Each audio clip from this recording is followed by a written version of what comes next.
శ్రీ సద్గురుభ్యో నమః.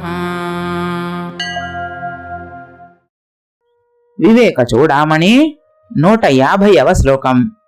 ముందు శ్లోకంలో చెప్పిన బావి లేదా చెరువు నీటి మీద నాచును లేదా పాచిని తొలగించినప్పుడే దాని కింద ఉన్న పరిశుద్ధ జలం కనిపించి దాహార్తిని తీర్చి సౌఖ్యాన్ని ఇస్తుంది.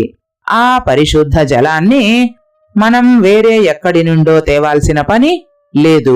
అది ఎల్లప్పుడూ తన స్థానంలోనే ఉంటుంది.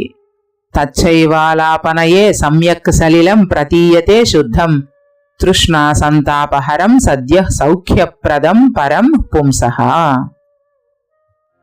సర్వం శ్రీ సద్గురార్పణం.